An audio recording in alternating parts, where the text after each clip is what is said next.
Question 4. The diagram on the right shows a trapezium where PQ is x minus 1. So this is x minus 1. PS is x plus 3 and QR is this. Given the area of trapezium is 17, find the value of x.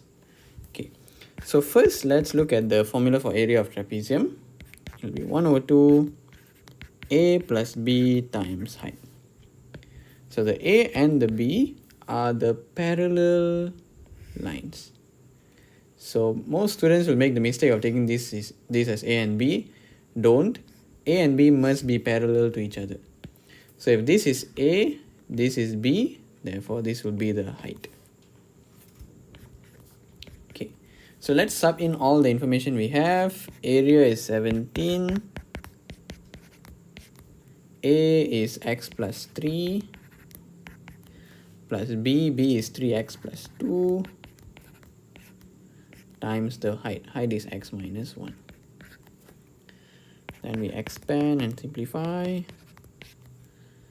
So here we have x plus 3x. This will give us 4x. Then we have 3 plus 2. This will give us 5 times x minus 1. Okay. Then we can bring the 1 over 2 over here. So this is related by times. These are all related by times. So if you bring this over here, it will become divide. So it will become 17 divided by 1 over 2 equals to 4x plus 5 times x minus 1.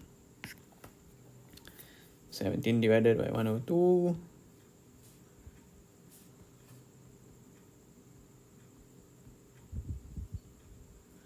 We get 34.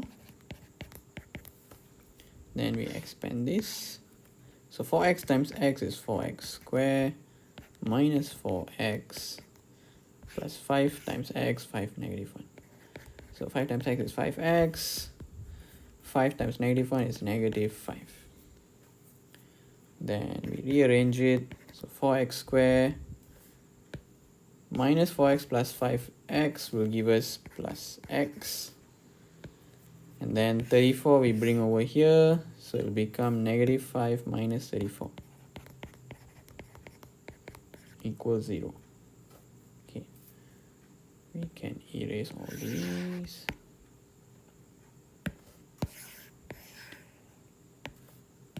Okay, 4x squared plus x. So negative 5 minus 34 will become negative 39. Then we can factorize this. So just put this in your calculator. Mode polynomial. This is 4, 1, negative 39. So x is negative 13 over 4. And the other x will be 3. So to put it inside the bracket, this will be x minus 3, and this one will be 4 times x, so 4x, and then negative 13 you bring over that side, will become plus 13. That's it. Okay, but obviously both are not the answer. X must be relevant. So in this case, if you take x as negative, the whole the whole length is going to become negative. Okay, let's just try. So let's just sub it in the height. So you have negative 13 over 4, then minus 1. So obviously it's going to be negative. So this one has to be rejected. So the answer is